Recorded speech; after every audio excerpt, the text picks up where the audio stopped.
সালামু আলাইকুম রহমতুল্লাহ। সম্মানিত viewers, proofreading BD YouTube channel ও ফেসবুক পেজের পক্ষ থেকে আপনাদের স্বাগত। সম্মানিত ভিউয়ার্স, আমরা আধুনিক বাংলা বানানের আরো একটি নিয়ম নিয়ে আপনাদের সামনে হাজির হয়েছি। প্রুফরিডিং করার ক্ষেত্রে অথবা বিভিন্ন নিয়োগ পরীক্ষা বা ব্যক্তিগত পরীক্ষাতে ক্লাসের পরীক্ষাগুলোতে এই হিসাবে ও হিসেবের ব্যবহার দেখা যায়। তো প্রুফরিডিং করার ক্ষেত্রে এই নিয়মটা বেশি দেখা যায়। অনেক সময় এই সঠিক নিয়ম না জানার কারণে অনেকে এটার মধ্যে সমন্বয় করতে পারেন না। তাহলে আমরা আজকের পর থেকে আশা করি আর হিসেবের মধ্যে সমস্যা থাকবে না ইনশাআল্লাহ। তাহলে চলুন আমরা হিসাবে এবং হিসেবের মধ্যে ব্যবহারটা জেনে নিই। প্রথমে আমরা দেখব হিসাবে এর ব্যবহার, মানে বাক্যে ব্যবহার কোথায় কোথায় হিসাবে ব্যবহার হয়। আচ্ছা, হিসাবে দিয়ে কোনো শব্দ গঠিত হয়ে যদি টাকা পয়সা বা অর্থনৈতিক বিষয়াদি বোঝায় তবে সেখানে হিসাবে ব্যবহার করতে হবে। আমরা জানি এটা একটা হিসাব, মানে যে কোনো একটা হিসাব হতে পারে। এখানে আর্থিক বিষয়াদি থাকবে, অর্থনীতি সংক্রান্ত বিষয়াদি থাকবে, সেক্ষেত্রে আমরা হিসাবে ব্যবহার করব। শর্ত হলো হিসাবে দিয়ে আমরা শুধু অর্থনৈতিক বিষয়াদি বোঝায় এরকম ক্ষেত্রে হিসাবে ব্যবহার করব। আমরা কয়েকটা উদাহরণের মাধ্যমে বিষয়টা ক্লিয়ার হতে পারবো ইনশাআল্লাহ। আচ্ছা, আমরা হিসাবে দিয়ে কয়েকটা বাক্য দেখতে পারি, সেক্ষেত্রে হিসাবের ব্যাপারটা ক্লিয়ার হবে। আচ্ছা, তার হিসাবে গরমিল দেখা যাচ্ছে। কেউ একজন হিসাব করলো, যে ক্যালকুলেশনটা করলো, সেই ক্ষেত্রে আরেকজন বলল যে তার হিসাবে গরমিল দেখা যাচ্ছে। এই যে এটা একটা হিসাব সংক্রান্ত বিষয়, এই জন্য হিসাবে হবে। ব্যবসায়িক ক্ষেত্রে হিসাবে গরমিল থাকা দর্শনীয়।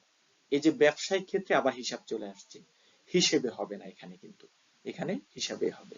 আচ্ছা, তার ব্যাংক হিসাবের বিবরণী নাও।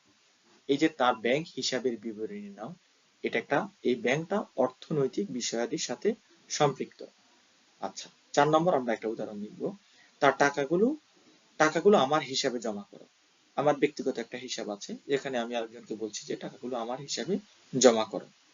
তাহলে আমরা দেখতে পাচ্ছি এখানেও অর্থনৈতিক বিষয়াদি বা টাকা পয়সার সম্পর্ক আছে। 5 নম্বর একটা উদাহরণ দেখব।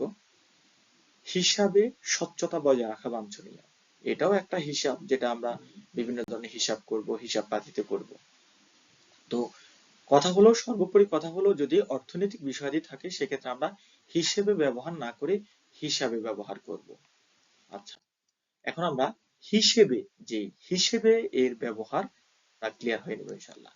তাহলে হিসাবে দিয়ে কোনো শব্দ গঠিত হয়ে টাকা পয়সা বা অর্থনৈতিক বিষয়াদি না বুঝিয়ে যদি কোনো তুলনা সাদৃশ্য বোঝায়, তখন আমরা সেখানে হিসাবে ব্যবহার না করে হিসেবে ব্যবহার করব। আমরা উপরে লিখেছি হিসাবে দিয়ে কোনো শব্দ গঠিত হয়। তো অনেকে আবার বুঝতে পারেন না যে কোথায় হিসাবে হবে, কোথায় হিসাবে হবে। তো হিসাবে দিয়ে শব্দ গঠিত হয়ে যদি সেখানে অর্থনৈতিক না বুঝিয়ে যদি কোনো সাদৃশ্য বোঝায়, তুলনা বোঝায়, সেক্ষেত্রে আমরা হিসেবে শব্দটাই ব্যবহার করব। তখন আর আমরা হিসেবে ব্যবহার করব না। আমরা কয়েকটা উদাহরণ দিলে বিষয়টা ক্লিয়ার হতে পারবো। সম্মানিত ভিউয়ার্স, তাহলে চলুন আমরা হিসেবে দিয়ে কিছু বাক্য গঠন করি। আচ্ছা, এখানে দেখতে পাচ্ছেন বলছে বই হিসেবে সেটি খুবই চমৎকার। কেউ একজন কাউকে বই উপহার দিল, তো আরেকজন বর্ণনা করলো বা নিজে বর্ণনা করলো, বই হিসেবে সেটি খুবই চমৎকার। এখানে হিসেবে দ্বারা সাদৃশ্য বুঝিয়েছে, হিসেবে দ্বারা বই হিসেবে বুঝিয়েছে, মানে টোটাল হলো বইটির সাথে তুলনা দেওয়া হয়েছে, এজন্য হিসেবে দ্বারা এখানে হিসাবে হবে না, হিসেবে হবে। আচ্ছা, আরেকটু উদাহরণ দিচ্ছি আমরা। ব্যাংক হিসেবে সোনালী ব্যাংক অনেক ভালো। অনেকে এই জায়গাটায় এসে এই সমস্যা মনে হয় অনেকের কাছে, যেমন অনেকে বলে যে যেহেতু টাকা পয়সার ব্যাপার, এই জন্য ব্যাংক হিসেবে হয় না হয় হিসাবে ঠিক আছে না, এখানেও ব্যাংকের সাথে তুলনা দেওয়া হয়েছে, এজন্য হিসেবে ব্যবহার করতে হবে। আরেকটা, আগামীকাল সে মেহমান হিসেবে আসবে। এই যে মেহমান হিসেবে আসবে, আমার বাড়িতে সে মেহমান হিসেবে আসবে, বা যাই হোক, মেহমানের সাথে তুলনা দেওয়া হয়েছে, এখানে হিসাবে হবে না। 4 নম্বর একটা উদাহরণ দিচ্ছি। তাকে আত্মীয় হিসেবে হলেও সাহায্য করো। যে আত্মীয় হিসেবে সাহায্য করে, এখানে অর্থনৈতিক বিষয়াদি নাই, সাহায্য বিভিন্ন ভাবে হতে পারে, এই জন্য কিন্তু এখানে হিসেবে না হয় হিসেবে বলবে। আচ্ছা, 5 নম্বর আমরা একটা উদাহরণ দেব। আরিয়ান পুরস্কার হিসেবে টাকা পেল।